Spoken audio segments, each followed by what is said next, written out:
Hello friends, welcome back to my YouTube channel. काफ़ी दिनों बाद वीडियो डाल रहा हूँ क्योंकि जॉब पे थोड़ा बिजी चल रहा था। हमारा end of the year audit आ रहा है, आईएसओ ऑडिट है, तो उसमें काफ़ी प्रिपरेशन करनी पड़ती है ऑडिट की। खैर, आज की वीडियो जो मैं बना रहा हूँ, मैं सेम टॉपिक जो पिछली बार था, चौगान में जिस तरीके से तंत्र वगैरह चलता है उसी टॉपिक पे बना रहा हूँ, लेकिन इसमें ये बना रहा हूँ कि जब आप चौगान से निकल रहे हैं और अगर वहाँ पे कोई तंत्र पड़ा है तो उससे किस तरीके से बचा जाए।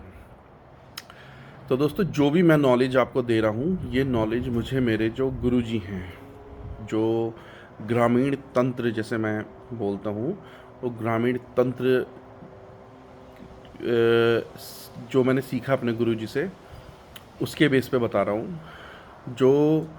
ये जो तंत्र है, ये जो तंत्र विद्या है जो मैं आपको बता रहा हूँ, ये कहीं पे आपको लिखी नहीं मिलेगी कहीं पे इसका आपको वर्णन नहीं मिलेगा, क्योंकि ये जो विद्या है ये उनको अपने परिवार पूर्वजों से मिली है, जो उनके पूर्वज करते आए हैं, है ना। तो उन्होंने मेरे को बताया कि ये विद्या उन 400 साढ़े 400 साल पुरानी है। जो उनके परदादा परदादा थे वो लोग ये करते थे, फिर उनसे उन दादाओं को, फिर उनके पिताजी को, फिर इनको, इस तरीके से ये पुश्तों से चली आ रही है ये विद्या ना। तो तो उन्होंने मेरे को एक चीज़ कहा, उन्होंने कहा कि जो चौराहा होता है, चौराहा जो है वो एक ऐसी जगह है जहाँ से तंत्र चलाया भी जाता है, जहाँ से तंत्र रोका भी जाता है, जहाँ पे तंत्र उतारा भी जाता है। तो एक बहुत इंपॉर्टेंट जगह मानी जाती है। जिस तरीके से शमशान एक इंपॉर्टेंट जगह है, उसी तरीके से चौराहे को भी एक बहुत इंपॉर्टेंट स्थान माना गया है। अब इसमें मैं आपको दो एस्पेक्ट्स बताने वाला हूँ। एक एस्पेक्ट है कि यदि आप चौराहे से निकल रहे हैं और वहाँ पे तंत्र रखा है और आपको दिख गया वो दूर से, तो क्या करना है, और अगर आपका पैर आ गया उस पर तो क्या करना है। तो सबसे पहली चीज़ कि यदि आप इस चीज़ को मानते हैं या नहीं मानते हैं, ठीक है, दो एस्पेक्ट्स हो गए। यदि आप मानते हैं तो अच्छी बात है, नहीं मानते तो भी अच्छी बात है। दोनों ही केसेस में यदि कोई चीज़ चौराहे पे रखी है तो उसके बारे में कमेंट ना करें। कमेंट इन द सेंस कि कोई चीज़ देखी, अगर आप मानते हैं तो हाथ जोड़ो, अपने कुल देवी देवता का नाम लो, अपनी इष्ट का नाम लो, चौगान वाली का नाम लो, हाथ जोड़ो, सर झुकाओ और निकल जाओ। और अगर आप नहीं मानते हैं तो उसकी तरफ मत देखो, उसकी तरफ ध्यान मत दो, कोई थॉट मन में मत लाओ, चुपचाप निकल जाओ। दोनों ही केसेस में आप बिल्कुल सेफ़ हैं। प्रॉब्लम कहाँ आती है? प्रॉब्लम यहाँ आती है कि जब आप ऐसी चीज़ को देखते हैं फिर आप कमेंट करते हैं। अब प्रॉब्लम क्यों आती है? उसका रीज़न है। उसका रीज़न ये है कि जब भी कोई तंत्र किसी ने उतार के चौराहे पे रखा, अब वो तंत्र किस प्रकार का है, ठीक है। अगर मान लो किसी को फाइनेंशियल प्रॉब्लम चल रही थी और उसने किसी तांत्रिक से बात करी कि मेरे को बहुत ज़्यादा फाइनेंशियल दिक्कत हो रही है, तो उसने कहा ठीक है, हम आपके यहाँ एक पूजा करेंगे, रात को 1.5 घंटे की पूजा होगी, उसके बाद जो सामान होगा वो आप चौराहे पे रख देना, आपकी सारी प्रॉब्लम चली जाएगी। अब उसने पूजा करी, वो सारा सामान उठा के चौराहे पे रखा। अब वहाँ से आप निकल रहे थे, अब आप हो जो नहीं मानते, आपने उसकी तरफ देखा, उसकी तरफ बोला कुछ कि अबे यार क्या रखा रहता है, ये फालतू की चीज़ें रख देते हैं ये वो, और आप निकल गए। अब अगर आप पहले व्यक्ति हो उस तंत्र के पास से निकलने वाले और आपने कमेंट करा, तो डिपेंड करता है कि जो तांत्रिक ने उतार करा है वो उतार किस प्रकार से करा है। क्या उसने उस तंत्र को वहाँ से पोर्टल के ज़रिए कहीं और भेज दिया है या वो वहीं छोड़ रखा है। अगर वो वहीं छोड़ रखा और आपने कमेंट करा तो वो चीज़ आपके पीछे लग जाएगी। अब जैसे आप फिल्मों में देखती हो कि भाई चौराहे से निकले और उसको पोजेशन आ गया, ये आ गया, ऐसा कुछ नहीं होता है। तंत्र ऐसे काम नहीं करता है, वो काम होने में बहुत टाइम लगता है। ये इतनी अदृश्य चीज़ें होती हैं कि आपको पता ही नहीं लगेगा कि हो एक्चुअली में आपके साथ कुछ गलत हो रहा है, ये आपको पता ही नहीं लगेगा।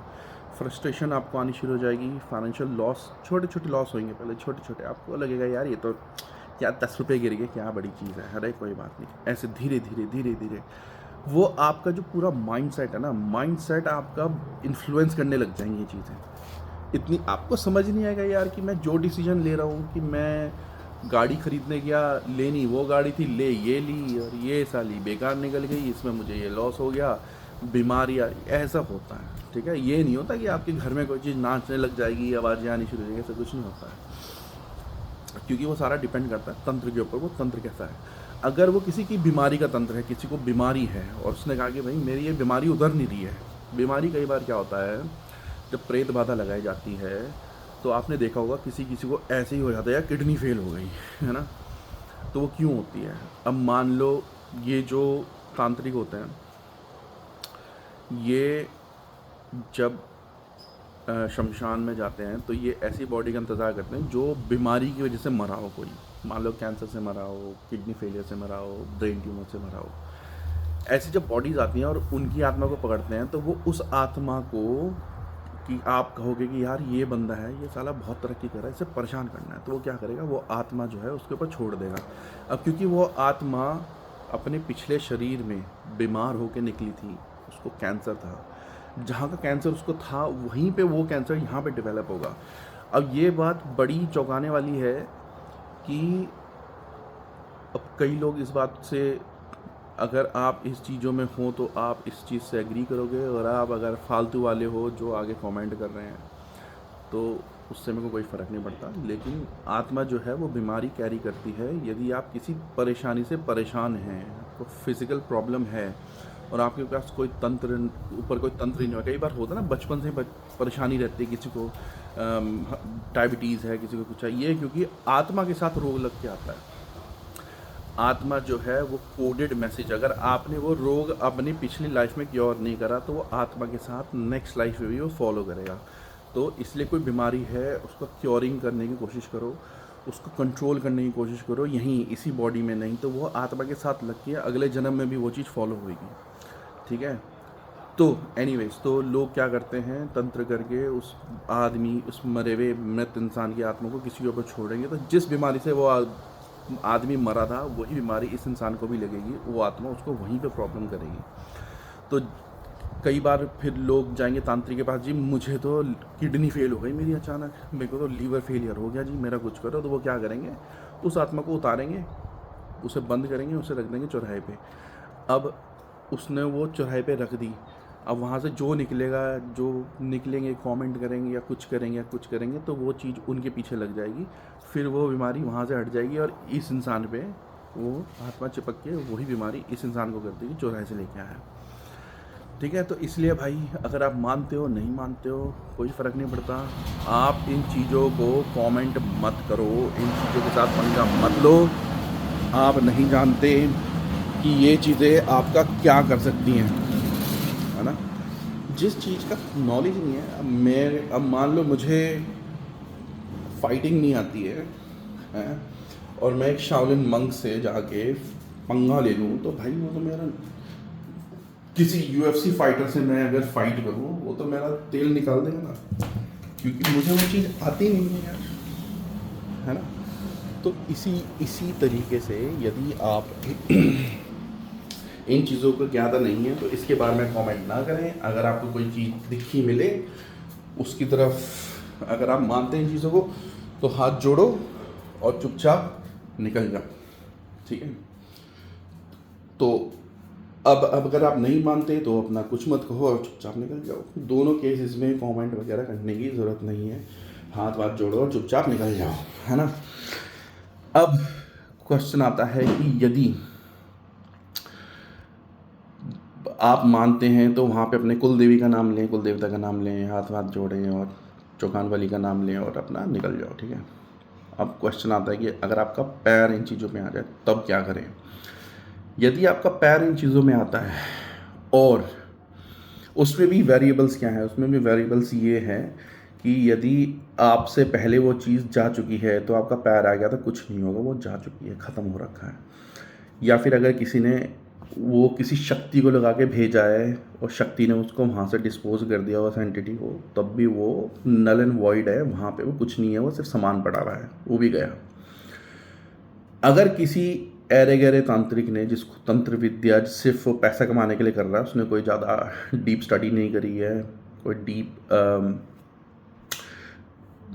साधनाएं नहीं कर रखी हैं, शक्तियाँ नहीं हासिल कर रखी हैं, उसने सिर्फ उतार करना सीखा, उतार करके उसने चुगान पे रख दिया, तो वो चीज़ उसमें पूरी एक्टिव रहेगी और जो भी पहले वहाँ से निकलेगा, जो भी है उसके पीछे लगेगी, या जो भी उसको परेशान करेगा छेड़ेगा, ठीक है।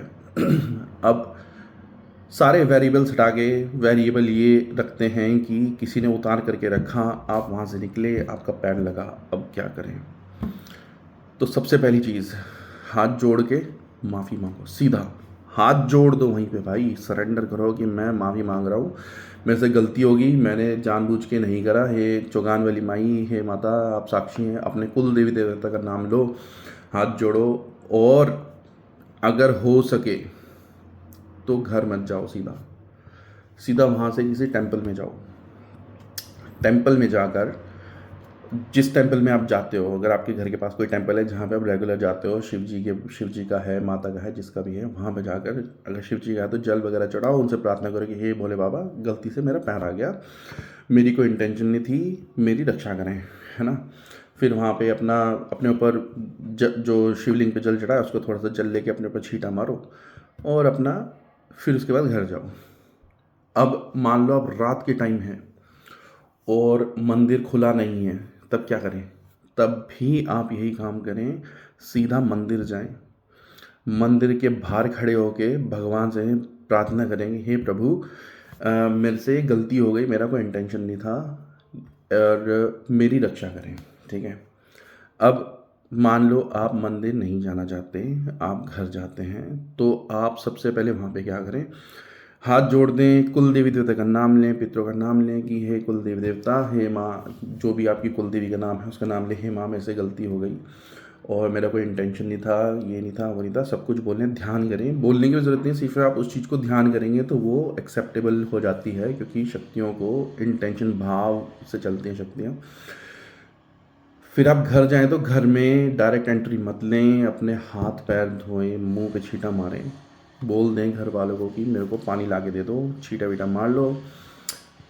घर में जाके आप अपने कुल देवी देवता का दिया बत्ती करें, उनकी अगरबत्ती लगाएं, उनसे प्रार्थना करें, अपने मंदिर में खड़े होकर प्रार्थना करें कि भाई मेरे से गलती हो गई, और अगले दिन जाकर मंदिर में जाएं और वहाँ पे प्रसाद करा दें।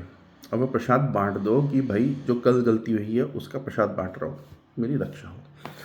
अब इससे क्या होगा, मान लो अगर वहाँ पे कोई चीज़ है या नहीं है, ये एक प्रिकॉशनरी स्टेप होता है, ठीक है। अगर आप इन चीज़ों में हैं, अगर आप ये सारी चीज़ें जानते हैं, है ना, और आपका गलती से पैर आ जाता है, तो उसी टाइम पे अगर मान लो मैं जा रहा हूँ और मेरा गलती से पैर आ गया, तो मेरे पे ये चीज़ असर ही नहीं करेगी वहाँ पे। क्यों? क्योंकि मैंने चौगान की शक्ति जगा रखी है, मैं वहाँ पे चौगानन का नाम लेके ताली मार दूंगा, हे माँ चौगानन, फिर वहाँ पे अपनी शक्तियों का आह्वान करूँगा, गलती हो गई, ये चीज़ पीछे नहीं आनी चाहिए मेरे, सिर्फ इतना बोल कि हट जा, नहीं आता, वो चौगानन खुद रक्षा करती है। इसीलिए ये बहुत इम्पॉर्टेंट होता है कि अगर आप इन चीज़ों में उतर रहे हैं तो आपको भूमिया, जो नगर खेड़ा भी बोलते हैं, भूमिया बोलते हैं, नगर खेड़ा बोलते हैं, क्षेत्रपाल बोलते हैं, इनकी सेवा करना, चौगानन मदानन की सेवा करना, कुल देवी देवता की सेवा करना, ये तो अगर आप किसी भी गुरु जी के पास जाएंगे जो ग्रामीण तंत्र से संबंध रखते हैं, वो सबसे पहले आपको इनकी पूजा करवाएंगे, सबसे पहले इन्हें पूजवाएंगे। क्यों? नगर खेड़ा, क्षेत्रपाल या भूमिया देवता सब जगह है, रिगार्डलेस आप अमेरिका चले जाओ, ऑस्ट्रेलिया चले जाओ, कहीं चले जाओ, ये आपको हर धरती का देवता, भूमिया खेड़ा, नगर खेड़ा, क्षेत्रपाल, सब जगह है, सब जगह का एक नगर खेड़ा होता है, भले उसका मंदिर हो ना हो, है ना।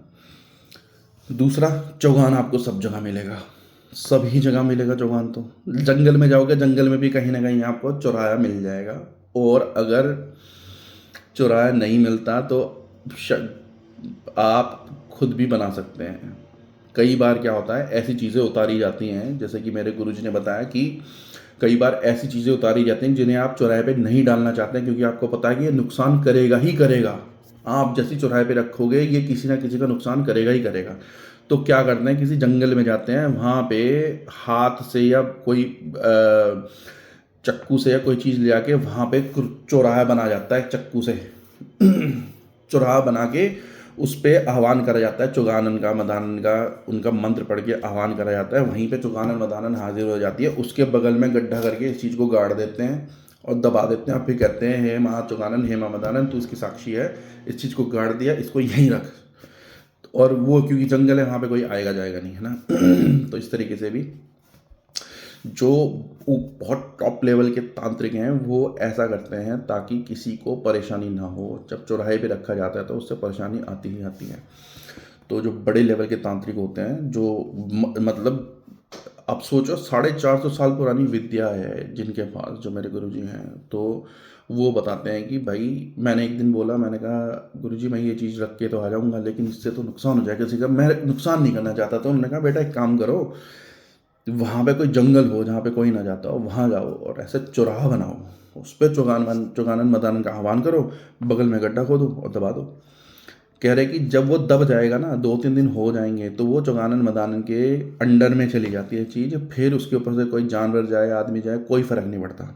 सिर्फ हमें 24 घंटे 48 घंटे का काम होता है कि उसको तब तक वहाँ पे कोई ना निकले, जब कुछ ऐसी क्रियाएं करनी होती हैं।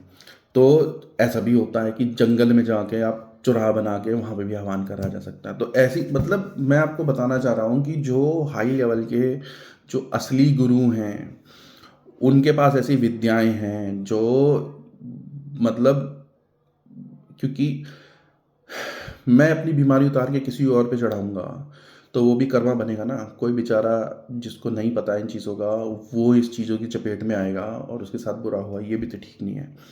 तो इसीलिए ऐसी ऐसी क्रियाएं भी होती हैं। तो दोस्तों कभी भी किसी चीज़ को ये ना सोचें कि यार ये बहुत छोटी चीज़ है, अरे कुछ नहीं होता है, नींबू पड़ा है, ये है वो है, कुछ नहीं होता है, ऐसा कुछ ना। कभी भी कोई भी चीज़ को, यदि आप तंत्र मार्ग में हैं तो आपको हर चीज़ एक लेवल पे लेनी पड़ती है। जिस तरीके से आप ये देखिए कि एक सोल्जर जो होता है, मेरे कज़न जो थे वो आर्मी में हैं, इन बॉर्डर सिक्योरिटी फोर्स में हैं, और वो जब कश्मीर में थे तो वो कहते थे कि जब हम टॉयलेट के लिए जाते थे ना, तब भी गन बगल में रहती थी, सोते थे तब भी गन को हाथ में पकड़ के सोते थे। क्यों? किसी भी टाइम हमला हो सकता है, तो और कोई भी हमलावर हो सकता है, तो हर टाइम आपको चौकन्ने रहना है। अगर आप सो भी रहे हो तो गन पकड़ के, गन बगल में रख के सो रहे हो, गन हाथ में लेके सो रहे हो, फ्रेश हो रहे हो सुबह जाके, अगर जंगल में कहीं फ्रेश भी हो रहे हो तो हाथ बगल में गन रखिए आपके, क्योंकि हर टाइम आपको चौकन्ना रहना है। क्योंकि आपने जो वर्दी पहनी है, आप फर्स्ट टारगेट हो, है ना। इसी तरीके से जब आप तंत्र मार्ग में आते हैं, और वैसे भी आजकल तो तंत्र बहुत ज़्यादा है यार, बहुत ज़्यादा है। मतलब इस जितना मेरे को लगता था कि नहीं यार ये आज के टाइम में हम इतना प्रोग्रेस कर रहे हैं, ऐसा कुछ नहीं है भाई। जितना हम प्रोग्रेस कर रहे हैं उतना ज़्यादा फैल रहा है, क्योंकि इंटरनेट से ये चीज़ें फैल रही हैं, बहुत ज़्यादा फैल रही हैं, और बहुत बुरे लेवल का चल रहा है भाई, बहुत बुरे लेवल का।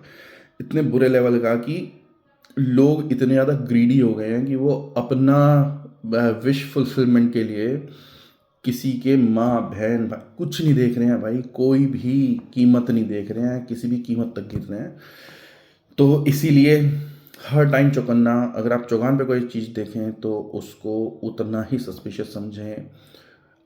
आपका कुछ नहीं जाएगा, हाथ जोड़ दो, अपनी कुल देवी को याद करो, कुल देवता को याद करो, चुगानन मदानन की आगे का नाम लो और कहो कि हे माँ मैं यहाँ से निकल रहा हूँ। और जब आपका ये हो जाए कि आपने बहुत से, अगर आप इस चीज़ में उतर ही रहे हो तो चुगानन मदानन की सेवा शुरू कर दो। और जब आपने खूब सेवा कर ली तो चाहे कोई तंत्र रख दे, चाहे कोई वहाँ पे बकरा काट के रख दे, कुछ भी रख दे, कितनी बड़ी शक्ति लगा दे, आपको सर भी झुकाना नहीं पड़ेगा, आप सीधा निकल जाओ, कोई टेंशन नहीं है। लेकिन वो तब जब आप सेवा कर चुके हो चुगानन मदानन की, भूमिया की, नगर खेड़ा की, है ना। तो तो दोस्तों ये थी आज की वीडियो। आपको कैसी लगी कमेंट सेक्शन में जरूर बताइए, और आपका दिन मंगल में हो। धन्यवाद।